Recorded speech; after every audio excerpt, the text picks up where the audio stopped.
美海军 P-8A 反潜机加装反舰武器拉斯姆远程反舰导弹有着怎样的作战性能？为何被美专家炒作针对中国？军情直播间广告之后马上回来。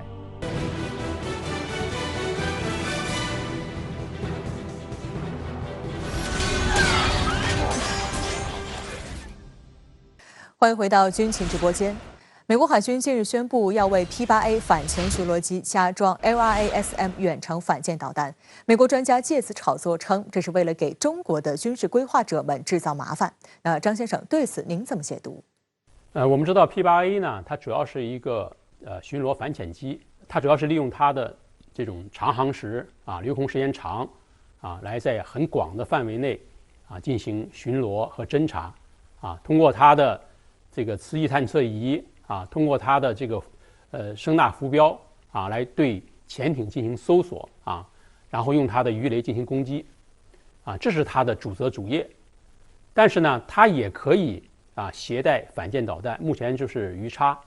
也就是说反潜是它的主业，反舰是它的副业。那么这一次呢，美国海军要给它加装我们叫远程反舰导弹拉斯姆那么这个导弹它的反舰能力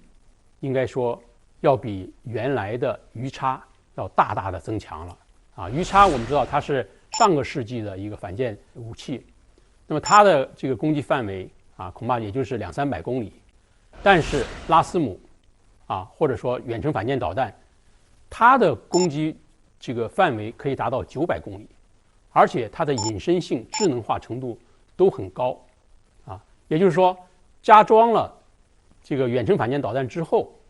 这个 P-8A 它的反舰能力应该说有了明显的提高。但是 P-8A 也有它的一个致命的弱点，就是它是一个大型的空中平台它的雷达反射面积比较大，所以它很容易被发现和攻击。认为日本派出安倍叫嚣武力保台只是作秀，一旦台湾有事，日本还是要看美国眼色行事。在台海问题上，日本奉行的是马仔外交，美国指哪打哪。请教一下蓝先生，对此您怎么看？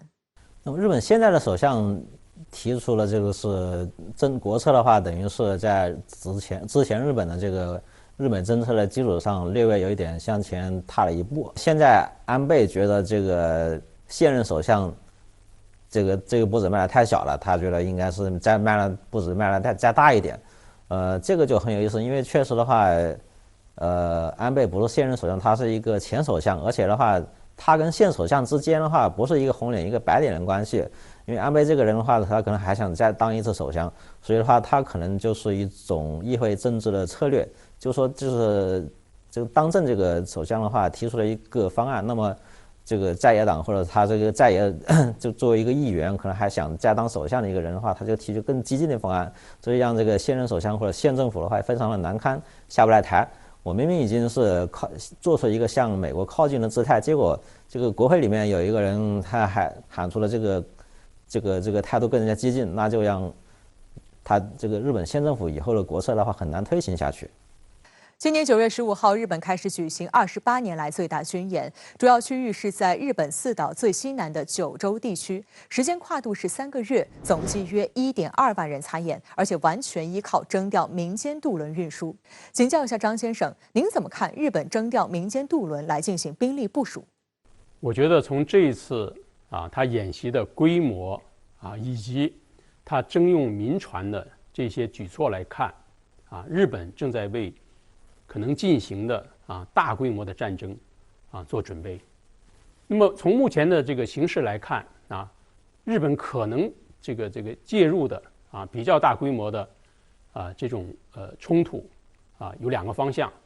一个呢就是钓鱼岛方向。那么钓鱼岛我们知道它是一个弹丸之地在双方有意控制的情况下，它不会升级为很大规模的这种战争但是如果说日本有意挑起事端的话，那么它升级的可能性是非常大的。再一个就是台海从这些天这段时间我们看到的日本在台海问题的一些动作，它介入台海的可能性在增大，而台海一旦出现事端，它的规模很可能是比较大的所以从整个的这个情况来判断日本在未来以比较大的规模介入台海或者挑起这个钓鱼岛事端的可能性在上升。